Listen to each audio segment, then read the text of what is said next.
এদিকে পৃথিবী দেবীকে প্রাপ্ত হইলেন ব্রহ্মা। ব্রহ্মা পৃথিবী দেবীকে পাওয়ার পরে তিনি পৃথিবী দেবীর পূজা করলেন। পূজা করে বললেন, হে পৃথিবী দেবী, আমি তোমার কাছ থেকে ভূমি চাই, ভূমি।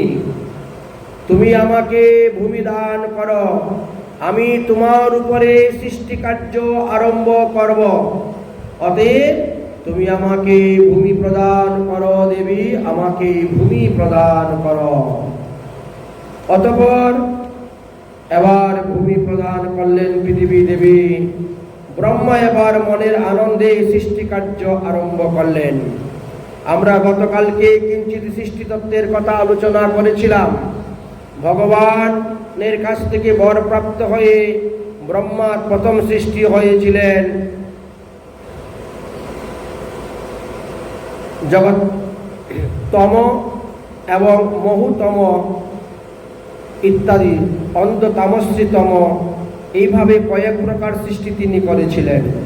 তারপরে চতুর্শনকে সৃষ্টি করেছিলেন, তারপরে একাদশ রুদ্রকে সৃষ্টি করেছিলেন, তারপরে ব্রহ্মার ত্বক হইতে ভৃগু ঋষিকে সৃষ্টি করেছেন, ব্রহ্মার হাত হইতে ক্রুত ঋষিকে সৃষ্টি করেছেন, ব্রহ্মার নাভি হইতে পুলস্ত ঋষিকে সৃষ্টি করেছেন, ব্রহ্মার কান হইতে পুলহ ঋষিকে সৃষ্টি করেছেন, ব্রহ্মার মুখ হইতে অঙ্গিরাকে সৃষ্টি করেছেন, ব্রহ্মার চক্ষু হইতে অত্রিমুনিকে সৃষ্টি করেছেন, ব্রহ্মার মন হইতে মরীচিকে সৃষ্টি করেছেন, ব্রহ্মার দক্ষিণ স্তন হইতে ধর্মকে সৃষ্টি করেছেন,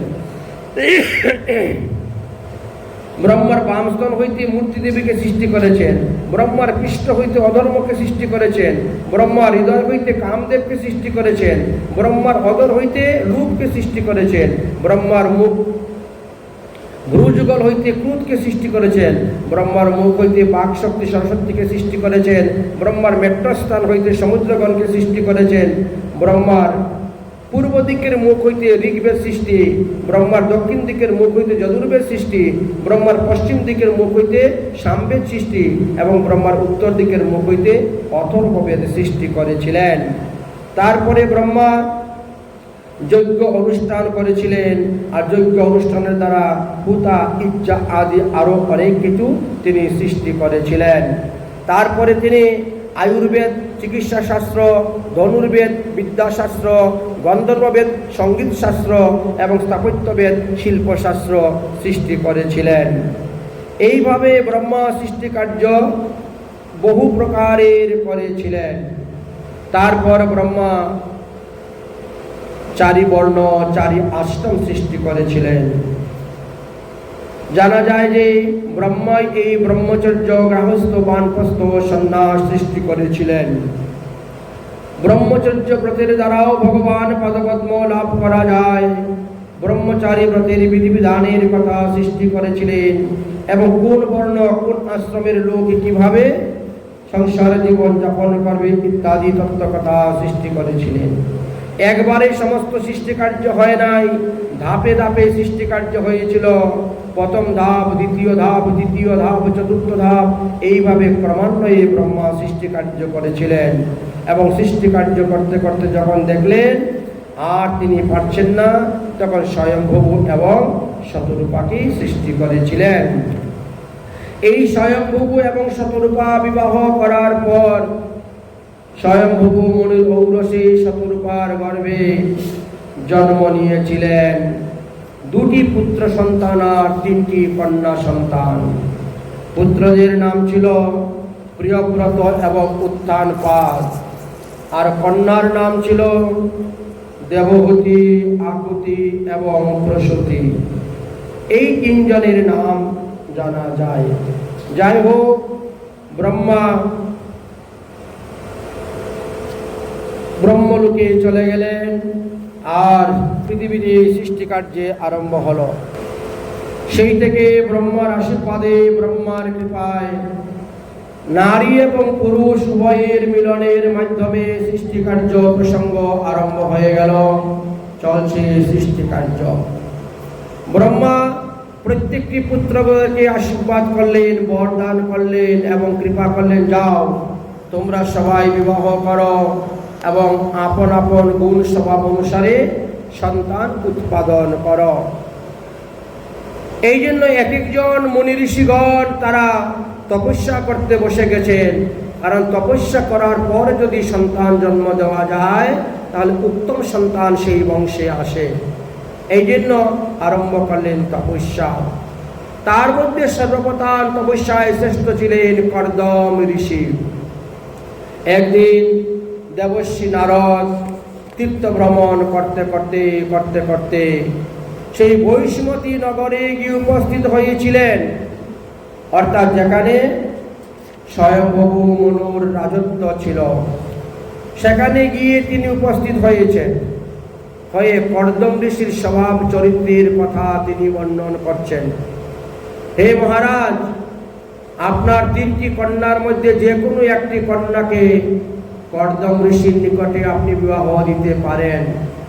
তিনি স্বয়ং ব্রহ্মার পুত্র এবং উপযুক্ত স্ত্রী লাভ করার জন্য তিনি তপস্যা করতেছেন।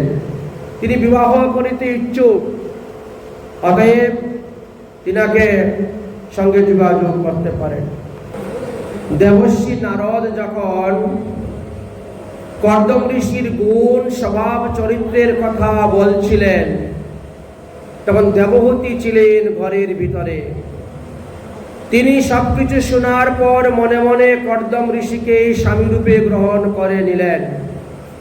তাহলে আমি কর্দম ঋষিকে বিবাহ করব। এদিকে শতরূপা মেয়ের মনের ভাব বুঝতে পেরে স্বয়ংভূ মনুকে জানালেন। স্বয়ংভূ মনু, শতরূপা আর দেবহূতি 3 জন একটি রথের মধ্যে উঠে রওনা হয়েছেন কর্দম ঋষির আশ্রমে যাওয়ার জন্য। এদিকে মহাত্মা কর্দম ঋষি তপস্যা করতে করতে ভগবান তার তপস্যায় সন্তুষ্ট হয়ে গেছেন এবং ভগবান তিনাকে বরদান করার জন্য এসেছেন। এসে উপস্থিত হয়েছেন। এখন বললেন, হে কর্দম ঋষি, তোমার তপস্যায় আমি সন্তুষ্ট হয়েছি, অতএব তুমি তোমার মনোনীত বর প্রার্থনা করো। কর্দম ঋষি তখন 2 হাত জোর করে ভগবানকে প্রণাম করে বললেন, হে প্রভু, সাকাম উপাসনা নিতান্ত হেয়, এটি আমার পিতৃদেবের কাছ থেকে শুনেছি। নিষ্কাম উপাসনা শ্রেষ্ঠ, সেটাও আমি জানি, কিন্তু তথাপিও পিতার আদেশে আমাকে বিবাহ করে সংসার করতে হবে, এই জন্য আমি সাকাম উপাসনা করেছিলাম। হে ভগবান, যদি আমার তপস্যায় আপনি সন্তুষ্ট হয়ে থাকেন তাহলে আমাকে একটি সুকন্যা বরদান দেন। আমি এমন একটি কন্যা রত্নকে বিবাহ করব, যাকে বিবাহ করার পর আমার সংসার বন্ধন হবে না। পিতার আদেশে বিবাহ করব, সংসার আশ্রমে প্রবেশ করব, কিন্তু সংসার যেন আমার মধ্যে না থাকে। আমি যেন স্ত্রীর বশীভূত না হই, আমি যেন স্ত্রয়িনী না হই। আমাকে এমন স্ত্রী রত্ন দেন যে আমাকে সাধন ভজনে আরো অগ্রসর করে দেয়, আমার সাধন ভজন বৃদ্ধি করে দেয়। তাই আমি একজন ধর্মপত্নী চাই, কামপত্নী বা ভোগপত্নী আমি চাই না। ভগবান বলছেন, তথাস্তু। আজ হইতে 3 দিন পরে তোমার আশ্রমে স্বয়ংভূ মনু, শতরূপা তাদের কন্যা দেবহূতিকে নিয়ে আসবেন। তোমার হাতে তারা সমর্পণ করবেন। একমাত্র দেবহূতি হলেন তোমার উপযুক্ত পত্নী। সে তোমাকে ধর্মপথে কখনো বাধা দিবে না, বরং ধর্মপথে আরো তোমাকে অগ্রসর করে দিবে। অতএব সেই দেবহূতিকেই তুমি বিবাহ করিও। তোমার তপস্যাতে আমি অত্যন্ত সন্তুষ্ট হয়েছি, প্রসন্ন হয়েছি। তাই আমি তোমার পুত্র রূপে জন্মগ্রহণ করে পৃথিবীতে সাংখ্য শাস্ত্র কপিল গীতা প্রচার করব। তাই উগ্র, দুষ্ট, অসৎ প্রকৃতির যে সমস্ত ব্রাহ্মণগণ আছে তাদেরকে ঠিক করার জন্য আমি কপিল ভগবান রূপে অবতীর্ণ হইব। তুমি আমার নাম রাখবে কপিল দেব। আমি তোমারই পুত্র রূপে অবতীর্ণ হইব ওই ব্রাহ্মণদেরকে ঠিক করার জন্য। উৎপদগামী অসৎ প্রকৃতির যে সমস্ত আছেন। তাই এই কথা বলে ভগবান সেখান থেকে অদর্শন হয়ে চলে গেলেন। এদিকে কর্দম ঋষি তপস্যা করতেছেন গৃহের মধ্যে, তিনার ভজন কুটিরে বসে। দেখতে দেখতে দেখতে দেখতে 3 দিন গত হয়ে গেল। এইভাবে বিকালবেলা গুধূলি লগ্ন সময় এসে উপস্থিত হয়েছেন স্বয়ংভূ মনু আর শতরূপা তিনার কন্যা দেবহূতিকে নিয়ে। কর্দম ঋষি দর্শন করা মাত্রই তাড়াতাড়ি আসলেন। রাজা স্বয়ংভূ মনুকে স্বাগত জানিয়ে গৃহে নিয়ে আসলেন। 3 জনকে বসার জন্য 3টি আসন দিলেন, বসুন। স্বয়ংভূ মনু একটি আসনে বসলেন, দেবহূতি আসনে বসলেন না, দাঁড়িয়ে আছেন। শতরূপাও আসনে বসেছেন, কিন্তু দেবহূতি আসনে বসছেন না, দাঁড়িয়ে আছেন। কর্দম ঋষি বলছেন, হে রাজপুত্রী, হে রাজকুমারী, আসন গ্রহণ করুন, আসন গ্রহণ করুন। কিন্তু দেবহূতি আসন গ্রহণ করছেন না। দেবহূতি একপাশে দাঁড়িয়ে দাঁড়িয়ে চিন্তা করছেন যে দেবর্ষি নারদের মুখ হইতে যেদিন আমি তিনার রূপের কথা, গুণের কথা, তপস্যার কথা, স্বভাব চরিত্রের কথা শুনেছিলাম, সেই দিন থেকে মনে মনে আমি তিনাকে স্বামী রূপে গ্রহণ করে নিয়েছি। আর একটু পরে আমার বাবা তিনার হস্তে আমাকে সমর্পণ করবেন। অতএব স্বামীর দেওয়া আসনে আমি কেমন করে বসি? স্ত্রীর কর্তব্য হলো স্বামীর সেবা করা। স্ত্রীর উচিত নয় স্বামীর কাছ থেকে সেবা গ্রহণ করা। অতএব স্বামীর দেওয়া আসনে যদি আমি বসি, তাহলে আমার নারী ধর্ম লঙ্ঘন হইবে, আমার সতী ধর্ম লঙ্ঘন হইবে। না না না, আমি এই আসনে বসব না। কিন্তু কর্দম ঋষি পরীক্ষা করছেন, বারবার বলছেন, ওহে রাজপুত্রী, তুমি আসন গ্রহণ করো। কেন আসন গ্রহণ করছো না? বসো বসো, আসন গ্রহণ করো। এটা তোমার জন্য দেওয়া হয়েছে, এটা তোমার আসন। রাজপুত্রী আবার চিন্তা করছেন, যদি কেউ বসার জন্য আসন দিয়ে অনুরোধ করে, আর যদি তার আসনে বসা না হয়, তাকে অপমান করা হয়। এই জন্য বড় চিন্তায় পড়ে গেছেন। উভয় সংকট, আসনে বসলে নারী ধর্ম লঙ্ঘন হইবে, আসনে না বসলে ঋষিকে অপমান করা হইবে। এবার তিনি কি করবেন? ধর্ম সংকটের মধ্যে পড়ে গেলেন। অনেকক্ষণ চিন্তা ভাবনা করতে করতে মাথার মধ্যে একটা বুদ্ধি এসে গেল, উপস্থিত বুদ্ধি। কি? যে আমি তো নারী, মহিলাদের ডাইন হাত হলো স্বামীর হাত, আর বাম হাতটা হলো তার নিজের হাত। অতএব স্বামীর দেওয়া আসনে আমি স্বামীকেই বসাবো। এই বলে আসনটাকে প্রণাম করে আসনের মধ্যে ডাইন হাতটা রেখে দিয়ে উনি মাটির মধ্যে বসে গেছেন। কর্দম ঋষি দেখলো, বাহ বাহ, এই মেয়ে তো দেখি বিশাল বুদ্ধিমতী, আমার দেওয়া আসনে আমাকেই বসাইল। ঠিকই বলে গেছেন ভগবান, এই মেয়েকে বিবাহ করলে কখনো বন্ধনে জড়িয়ে পড়ব না, বন্ধন মুক্ত হতে পারবো। কারণ এর বিবেক আছে, বিবেচনা আছে, এর ধর্ম জ্ঞান আছে, শাস্ত্র জ্ঞান আছে। তাই জিজ্ঞাসা করছেন, হে স্বয়ংভূ মনু, এই গরিবের দুয়ারে হঠাৎ করে আগমন কেন? আপনার আসার কারণটা কি, কৃপা করে বলুন।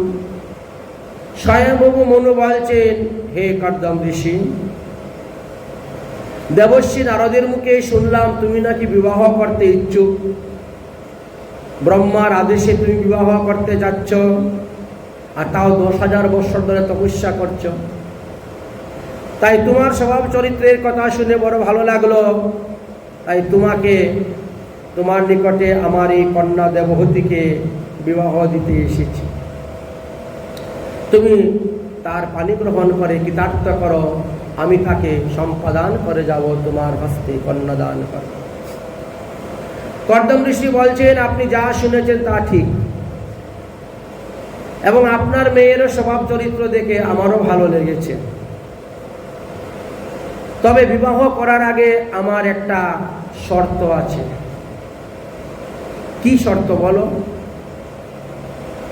আপনার মেয়ের গর্ভে আমার ঔরসে একটি মাত্র পুত্র সন্তান হলে পরেই আমি সংসার ত্যাগ করে বনে চলে যাব তপস্যা করতে। আমি সারা জীবনের আপনার মেয়ের ভাত কাপড়ের দায়িত্ব নিতে পারবো না, সারা জীবন দেখাশোনা করতে পারবো না, কারণ আমার প্রধান উদ্দেশ্য হলো হরিভজন করা। অতএব আপনার মেয়ের ভজন আমার দ্বারা হবে না করা। যদি এতে আপনি রাজি হন, বিয়ে দিতে পারেন। কথাটা শোনা মাত্রই যেন মুখটা শুকিয়ে গেল স্বয়ংভূ মনু।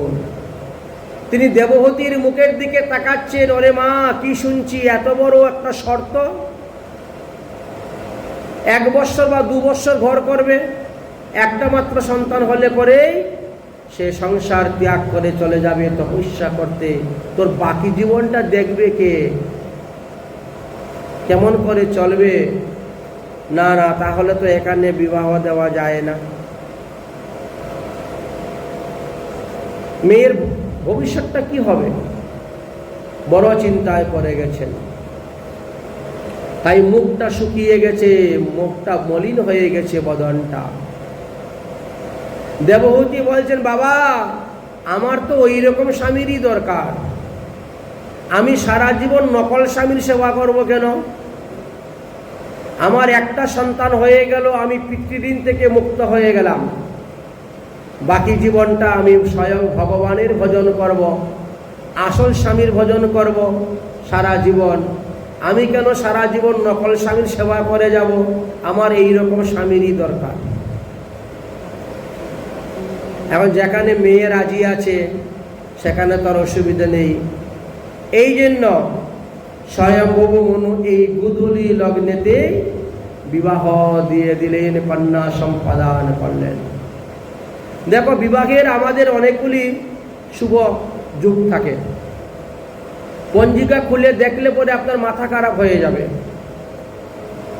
অমুক দিন বিবাহ দিতে নাই, অমুক তিথিতে দিতে নাই, অমুক নক্ষত্রে দিতে নাই, নানা রকমের। কিন্তু গুধূলির সময়ে বিবাহ দিলে আর কোনো কিছু দোষে পায় না। এই গুধূলি লগ্নের বিবাহটা এমন, না বার দোষ, না তিথি দোষ, না মাস দোষ, না বৎসর দোষ, কোনো কিছুই পাবে না। তাই গুধূলি লগ্নে তিনি বিবাহ দিলেন, কন্যা সম্পাদন করে দিয়ে স্বয়ংভূ মনু চলে গেলেন। তিনি তিনার দেশে, কোথায়? ব্রহ্মবৈত্য দেশ, বৈষ্ণগর, বৈষ্মতী নগর, ব্রহ্মবৈবর্ত দেশে ছিল তিনার বাড়ি, যেখান থেকে সর্বপ্রথম কুশের উৎপত্তি হয়েছিল। এই যে আমরা শ্রাদ্ধ কার্য, বিবাহ আদিতে কুশ, কাশিয়া ব্যবহার করি না, সেই কুশ উৎপত্তি হয়েছিল।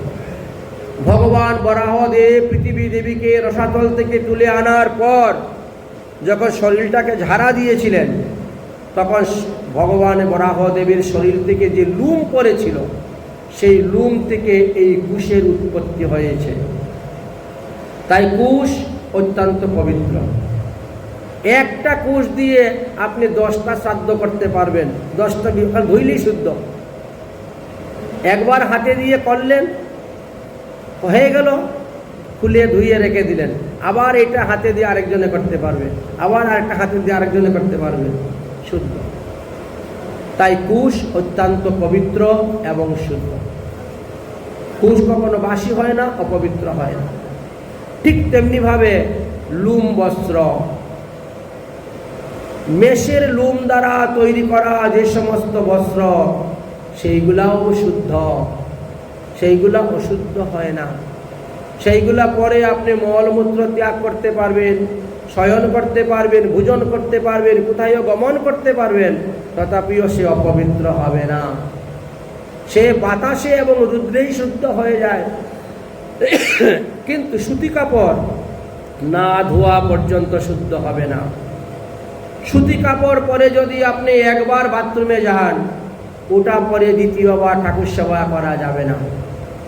সুতি কাপড় পরে যদি একবার আপনি ভোজন করেন, দ্বিতীয়বার সেটা পরে ঠাকুর সেবা করা যাবে না। ওটাকে জলে ধুইতে হবে, শুকাবে, তারপরে ব্যবহার করতে পারবেন। তো এইভাবে কিছু কিছু দ্রব্য আছে যা কখনো বাসি মানা হয় না, অপবিত্র মানা হয় না, অশুদ্ধ মানা হয় না, সর্বদাই শুদ্ধ থাকে। যেমন তুলসী পাতা কখনো বাসি মানা হবে না। আপনার তুলসী পাতার অভাব, কোথায় গিয়েছেন, তুলসী পাতা পেয়েছেন, বেশি করে পেরে ধুয়ে শুকিয়ে আপনি এনে রেখে দেন।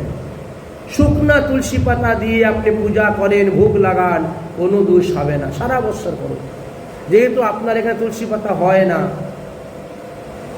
তুলসী গাছ হচ্ছে না, আপনার সেখানের ওয়েদার, সে আবহাওয়া সেরকম নয়, কি করবেন? এইভাবে ব্যবস্থা আছে। গঙ্গার জল কখনো বাসি হবে না। 10 বছর আগেও যদি ঘরে এনে রেখে দেন, তাও সে কাজ করবে।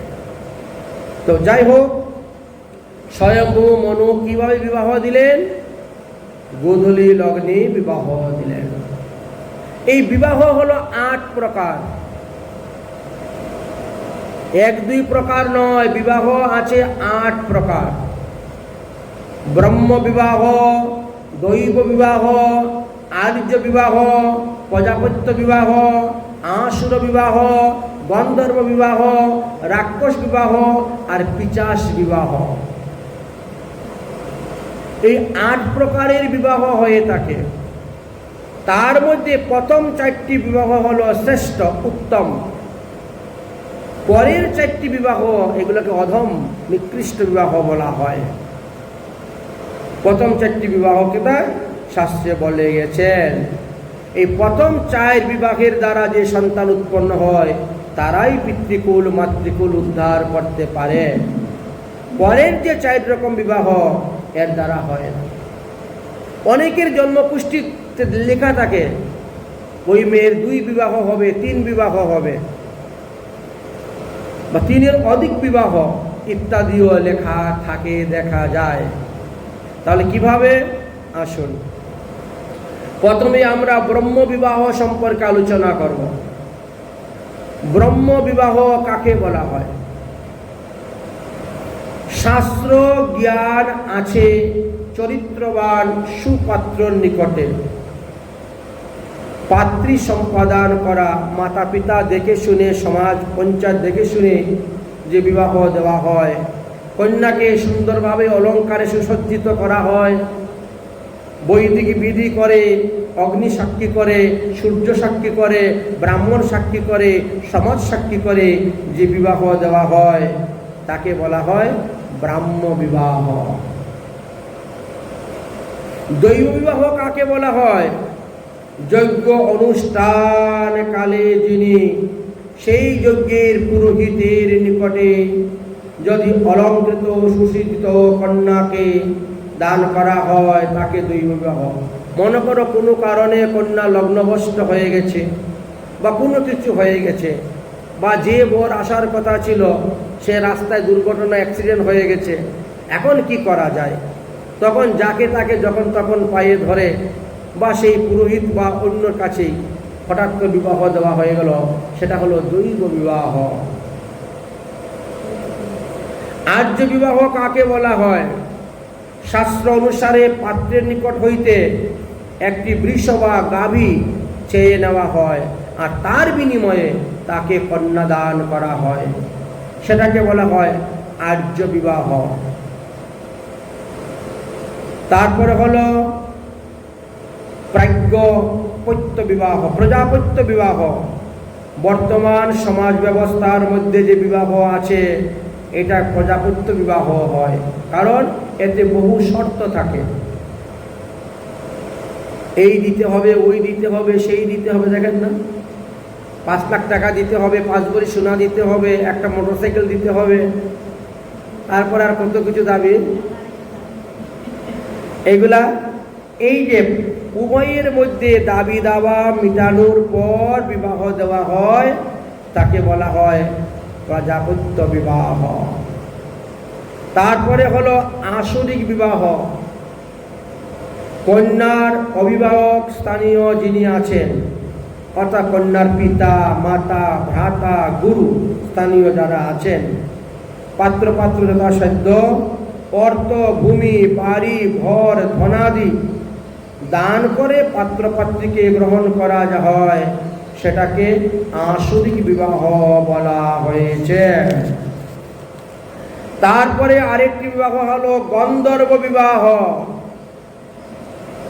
পাত্র এবং পাত্রী পরস্পর একে অন্যকে ভালোবাসে, মাতা পিতারও ধার ধারে না, সমাজেরও ধার ধারে না, কারুই ধার ধারে না। দুজন দুজনের মতন গোপনে মালা বদল করে নিয়েছে, দুজনেই দুজনকে স্বামী স্ত্রীর মতো চলে, অত শাখা সিন্দুরও পরে না, বুঝেছেন?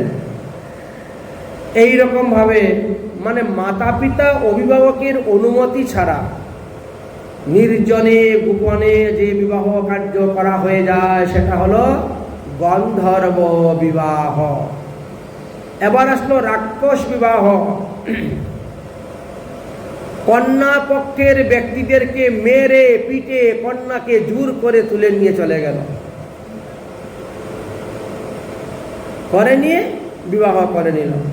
এটি হলো রাক্ষস বিধানের বিবাহ। আরেকটি বিবাহ আছে যাকে বলা হয় পিশাচ বিবাহ। অর্থাৎ নিদ্রিত কন্যার মাথায় গিয়ে সিঁদুর দিয়ে দিল, মেয়ে ঘুমিয়ে আছে, গিয়ে মাথার মধ্যে সিঁদুর দিয়ে দিয়েছে, গলায় একটা মালা পরাই দিয়েছে, অথবা তাকে মদ খাওয়াইয়া নিশাযুক্ত করাইয়া, নিশার বশীভূত করাইয়া তার সঙ্গে এইরকম যে বিবাহ হয় তাকে পিশাচ বিবাহ বলা হয়। এই যে 8 ধরনের বিবাহ, তার মধ্যে প্রথম 4 ধরনের বিবাহের সন্তান যারা, তারাই জগতের কিছু মঙ্গল করতে পারে। পরবর্তী 4 ধরনের বিবাহের সন্তান যে হয়, এরা জগতের মঙ্গল করতে পারে না, তারা আরো অমঙ্গল করে। ব্রাহ্ম বিবাহের দ্বারা যদি সন্তান উৎপন্ন হয়, সেই সন্তান 21 কুল উদ্ধার করতে পারে। দৈব বিবাহের দ্বারা যে সন্তান উৎপন্ন হয়, সেই সন্তান 14 কুল উদ্ধার করতে পারে। আর্য বিবাহের দ্বারা যে সন্তান উৎপন্ন হয়, সে 7 কুল উদ্ধার করতে পারে। আর প্রজাপত্য বিবাহের দ্বারা যে সন্তান উৎপন্ন হয়, সে মাত্র 3 কুল উদ্ধার করতে পারে। আর বাকি যে 4টি, এরা পিতৃকুল, মাতৃকুল, শ্বশুরকুল কাউকে উদ্ধার করতে, নিজেই উদ্ধার হয় না, অন্যকে উদ্ধার করবে কি? যাই হোক, স্বয়ংভূ মনু তিনার কন্যাকে বিবাহ দিয়ে তিনি যথাস্থানে প্রস্থান করলেন। কর্দম ঋষি দেবহূতিকে বলছেন, দেবহূতি, সন্ধ্যা তো হয়ে গেল, অন্ধকার হয়ে যাচ্ছে, তুমি যাও নদী থেকে জল নিয়ে আসো, এনে সব ঘরে দরজায় জল ছিটা দাও, সন্ধ্যাবাতি দেখাও, আর আমি একটু সন্ধ্যা নিক করতে বসি। আমার তো নিয়ম ত্রিকাল সন্ধ্যা, এককাল নয়, দুকাল নয়, ত্রিকালই সন্ধ্যা। সকালবেলায় একবার, দুপুরবেলায় একবার, সন্ধ্যার সময় একবার, 3 বার তিনি আহ্নিক মন্ত্র জপ করেন। আর আমরা একবার করার সময় পাই না, এমন অবস্থা। 3 বার করেন। দেবহূতি যখন জল নিতে গেলেন, গিয়ে দেখেন বাঘ, সিংহ, হরিণ একসঙ্গে খেলা করতেছে। কেউ কাউকে হিংসা করছে না, সেখানে খাচ্ছে না, খাদ্য খাদক, শত্রুভাব থাকা সত্ত্বেও মিত্রভাব। কারণ ঋষির তপস্যার দ্বারা এই স্থানটা এত পবিত্র হয়ে গেছিল যে এর মধ্যে হিংসা নিন্দা বলতে কিছুই নাই। জল নিয়ে আসলেন, এনে সব ঘরে জল ছিটা দিতে দিতে রান্নাঘরে গিয়েছেন। রান্নাঘরে গিয়ে দেখেন ঘরের ভিতরে শুধু গর্ত আর গর্ত, এত গর্ত, ইঁদুরের গর্ত। কিন্তু ইঁদুরের গর্তের মধ্যে সাপ বসে আছে, ব্যাঙ বসে আছে, কিন্তু সাপে ব্যাঙ ধরে খাচ্ছে না, সাপে ইঁদুর ধরে খাচ্ছে না। ঘরের মধ্যে কত রকমের যে পাখিরা বাস করতেছে তার অন্ত নেই, কিন্তু একটা পাখিও মাকড়সাকে ধরে খায় না, একটা ফড়িংকে ধরে খায় না, কিছুই না। সব আপন আপন স্থানে বসতেছে, বাস করতেছে, কিন্তু খাদ্য সম্পর্ক থাকলেও, শত্রুভাব থাকলেও সেখানে সব মিত্রভাব। ঋষির তপস্যার দ্বারা এমনই পবিত্র হয়েছিল সেই স্থান। সন্ধ্যাবাতি দেখানো হয়ে গেল, ধূপধুনা দেখানো হলো, ঋষির তপস্যা তো ভাঙছে না। তিনি যে ধ্যান করতে বসছেন ওই ধ্যানই চলছে, ধ্যান আর তিনার ভঙ্গ হচ্ছে না, সমাধি ভঙ্গ হচ্ছে না। এখন দেবহূতি বড় চিন্তায় পড়ে গেছে, স্বামী না খেলে আমি খাই কেমন করে? এই সতী নারী, সতী নারীদের নিয়ম হইল এটাই, স্বামী না খালে তিনি খাবে না, স্বামী খাওয়ার পরে তিনি খাবে, স্বামী ঘুমানোর পরে তিনি ঘুমাবে। এবার স্বামী সমাধিস্থ হয়ে আছে, এখন কি করা যায়? দেখতে দেখতে একদিন, দুদিন, 3 দিন, 1 সপ্তাহ, 1 মাস, 1 বৎসর, 2 বৎসর করতে করতে 12 বৎসর গত হয়ে গিয়েছে। এক সমাধিতে, এক তপস্যাতে 12টি বৎসর সমাধি। এই 12 বৎসর দেবহূতি কেবল ভগবান বিষ্ণুর চরণামৃত পান করেছিলেন, কারণ জল পানকে কখনো আহার বলা হয় না, যার কারণে তিনার শরীরটি অস্থিচর্ম সার হয়ে গিয়েছিল। সেই যে রাজকুমারীর যে চেহারা, মুখের যে লাবণ্যতা, শরীরের যে সৌন্দর্যতা, আর কিচ্ছু নেই, শুধু খালি হাড্ডিগুলা শরীরের মধ্যে আছে, অস্থিচর্ম সার। 12 বৎসর পরে যখন সমাধি ভাঙল, কর্দম ঋষি বলছেন, হে দেবী, তুমি কে? সাধুদের আশ্রমে তুমি কেন? জানো, সাধু মুনিগণের আশ্রমে মহিলাদের প্রবেশ করা নিষেধ। কেন এসেছো? কেন? যাও যাও, কি চাও তুমি? কেন এসেছো? দেবহূতি তো কান্না পেয়ে গেছে। ওগো, তোমার কি মনে নাই? 12 বৎসর আগে আমার পিতা এসে তোমার কাছে আমাকে অর্পণ করে গিয়েছেন। তোমার আমার বিবাহ হয়েছিল 12 বৎসর আগে। আমি তোমার বিবাহিত ধর্মপত্নী, আমার নাম দেবহূতি, আমি স্বয়ংভূ মনুর কন্যা। ও হ্যাঁ হ্যাঁ হ্যাঁ, মনে পড়েছে, মনে পড়েছে। দেখেন, 12 বৎসর পরে জ্ঞান ভেঙেছে, তো মনে পড়েছে। দেবী, বসো বসো, আমি তোমাকে আজকে আত্মতত্ত্ব জ্ঞান দিব, আজকে তোমাকে আমি ব্রহ্মতত্ত্ব জ্ঞান দিব। তুমি আত্মানন্দে, ব্রহ্মানন্দে ভাসবে, তুমি আপন হৃদয়ের মধ্যে ভগবানকে দেখতে পাবে। বসো বসো, আমি তোমাকে আত্মতত্ত্ব জ্ঞান দিচ্ছি। দেবহূতি বলছেন, আমার বাবার সঙ্গে কি কথা ছিল? আমার বাবার সঙ্গে তোমার কি প্রতিজ্ঞা ছিল? সেই প্রতিজ্ঞা অনুসারে তুমি আমাকে এখন আগে পুত্রতত্ত্ব দান করো, আত্মতত্ত্ব ব্রহ্মতত্ত্ব আমি পরে নিব। 12 বৎসর হয়েছে, বিবাহ হয়েছে তোমার সঙ্গে আমার, যদিও এই 12 বৎসরের মধ্যে আমার পিতা আসেন নাই। যদি তিনি কখনো পৃথিবী ভ্রমণ করতে করতে এখানে আসতেন, তাহলে তো আমার পিতা এখানে ভোজন করতেন না। কারণ কন্যাদান করার পরে কন্যার ঘরে যদি কোনো সন্তান আদি না হয়, নাতিপুতি না হয়, তাহলে সেই দান দান করা হয় নাই, দানের ফল পাওয়া যায় নাই, যার কারণে সেখানে ভোজন করে না, ভোজন করেন না। তাহলে আমার পিতা মাতা আসলে তারা তো এখান থেকে উপবাস চলে যেতেন, তারা খাওয়া দাওয়া করতেন না। অতএব আপনি আমাকে আগে পুত্রতত্ত্ব দিন। একটি সন্তান না হওয়া পর্যন্ত আমার পিতা যে আমাকে দান করেছেন সেই ফল তিনি পাবেন না। কন্যাদান মহাদান, কিন্তু দান করলেই ফল পাওয়া যায় না যখন কন্যা সন্তান না হয়। 1 নম্বর। 2 নম্বর, আমি যদি কোনো বংশবৃদ্ধি করতে নাই বা পারলাম, তাহলে আমিও পিতৃঋণ থেকে মুক্তি হইতে পারব না। পিতৃঋণ থেকে মুক্ত হওয়ার জন্য পুত্রের প্রয়োজন। আর পুত্র পেতে গেলে স্বামীর প্রয়োজন, আর স্বামী পেতে গেলে বিবাহের প্রয়োজন। এই জন্যই তো এই ব্যবস্থা। অতএব তোমার আত্মতত্ত্ব ব্রহ্মতত্ত্ব না হয় আমি পরে নিব, এখন আমাকে এই পুত্রতত্ত্ব দান করুন, আমি পুত্রতত্ত্ব নিতে চাই। ঠিক আছে দেবী, তাই হোক। দেখো সামনে একটি সরোবর আছে, যাও তুমি ওই সরোবরে গিয়ে স্নান করে আসো। সামনে একটি সরোবর দেখবে, সেই সরোবরে গিয়ে তুমি স্নান করে আসো। এর নাম হলো বিন্দু সরোবর। মহাদেব সমস্ত তীর্থের জল বিন্দু বিন্দু করে এনে এখানে রেখেছিলেন, এই জন্য তার নাম হয়েছে বিন্দু সরোবর। এই সরোবরে স্নান করলে তুমি 60,000 কোটি তীর্থের জলে স্নানের ফল পাবে। আর যত তীর্থ আছে সমস্ত তীর্থের জল বিন্দু বিন্দু করে এনে রেখেছেন। যাও যাও দেবী, তুমি সেখানে স্নান করে আসো, শরীরের মলিনতা দূর করে আসো। তাই তিনি স্নান করতে গেলেন।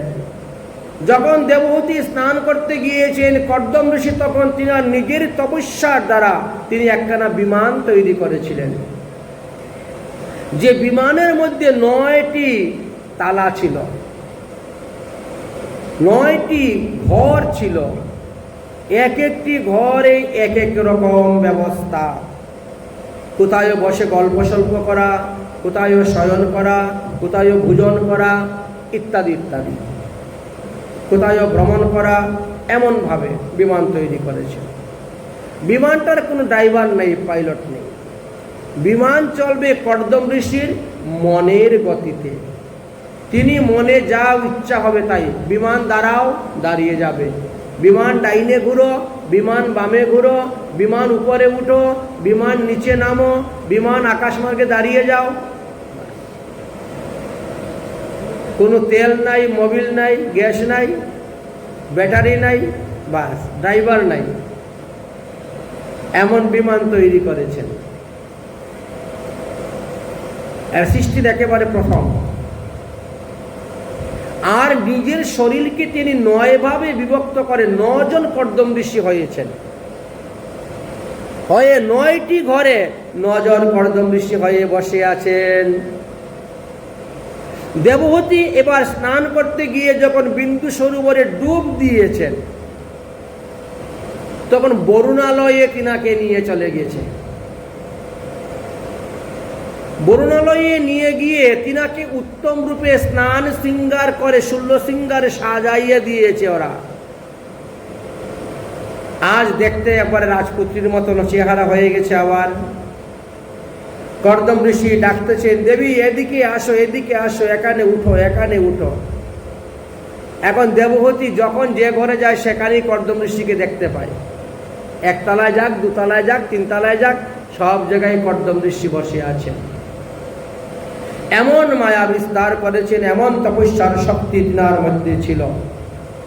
যাই হোক, বিমান রওনা হলো, সমস্ত পৃথিবী ভ্রমণ করবেন।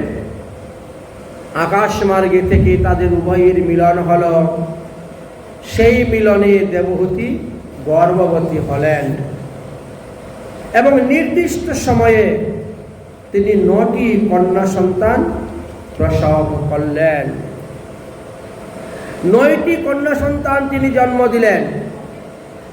তারপরে বললেন, দেবী এবার তুমি আমাকে বিদায় দাও, আমি তপস্যা করতে চলে যাব। দেবহূতি বলছেন, তুমি তো পুত্র সন্তানের কথা বলেছিলে, একটি মাত্র পুত্র হলে তুমি সংসার ত্যাগ করে চলে যাবে, কিন্তু কন্যা হয়েছে 9টা, তুমি যাবে কেমন করে? এবার এই 9টা কন্যাকে বিবাহ দেও, আর আমাকে যাতে বৃদ্ধকালে দেখাশোনা করে এমন একটা পুত্র সন্তান দাও, তারপরে তুমি তোমার তপস্যায় চলে যাও, আর আমি তোমাকে বাধা দিব না। বুঝলেন? যার স্বামী ধর্ম আচরণ করে, যার স্ত্রী ধর্ম আচরণ করে, তো তাদের মধ্যে তো সাধুসঙ্গ হয়ে যাচ্ছে। তাদের মধ্যে সর্বদাই কৃষ্ণ কথা, ভগবত কথা হয়ে যাচ্ছে, বুঝলেন? অতএব এমন সাধু সঙ্গ, এমন স্বামীর সঙ্গটাও সর্বসুখ। সেই রকম স্বামী সঙ্গটাকে শাস্ত্রে শ্রেষ্ঠ বলা হয়েছে। কিন্তু যার স্বামী ধর্ম কর্ম করে না, তার স্বামী জীবিত অবস্থায় যেন মৃত সদৃশ্য। ওই রকম স্বামীর সঙ্গ করলেও নরকে যেতে হয়। বড় সুন্দর সুন্দর তত্ত্বকথা বর্ণন করেছেন। যে ন যৎকৃত কর্মানাম ন বৈরাগ্যম কল্পতে ন তীর্থ পাদ সেবায়াম জীবনায়াপি স্মৃত হিস। যার স্বামী জীবিত অবস্থায় একাদশী আদি ব্রত করে না, তীর্থ ভ্রমণ করতে যায় না, বিষ্ণু মন্ত্রে দীক্ষা গ্রহণ করে না, বলে সে জীবিত অবস্থায় মৃত সদৃশ্য। যাই হোক, এবার কন্যাগুলা ধীরে ধীরে বড় হতে শুরু হলো। শশীকলার ন্যায় বড় হলেন। দেবহূতি পুনরায় আবার গর্ভবতী হলেন এবং সেই গর্ভে নির্দিষ্ট সময়ে তিনি একটি পুত্র সন্তান জন্ম দিলেন। ব্রহ্মা জানতে পারলেন যে এই পুত্র কোনো সাধারণ পুত্র নয়, স্বয়ং ভগবান বিষ্ণু এক অংশে তিনি কর্দম ঋষির পুত্ররূপে অবতীর্ণ হয়েছেন। তাই ব্রহ্মা সমস্ত দেবগণ, সমস্ত মুনিগণ, সমস্ত ঋষিগণকে নিয়ে বলছেন, চলো চলো, এবার ভগবান আবির্ভাব হয়েছেন। মনুষ্য দেহমাশ্রিতম, মানুষের মতন দেহ ধারণ করে ভগবান পৃথিবীতে অবতীর্ণ হয়েছেন, চলো তিনাকে দর্শন করার জন্য চলো। সমস্ত দেবগণ, ঋষিগণ আদি সবাইকে নিয়ে এসে ব্রহ্মা উপস্থিত। কর্দম ঋষিকে বললেন, তোমারই পুত্র স্বয়ং ভগবান, তিনি সাংখ্য শাস্ত্র পৃথিবীতে প্রচার করিবার জন্য তোমার পুত্র রূপে অবতীর্ণ হয়েছেন। অতএব তার নাম রাখলাম কপিল দেব। বলো কপিল ভগবান কি।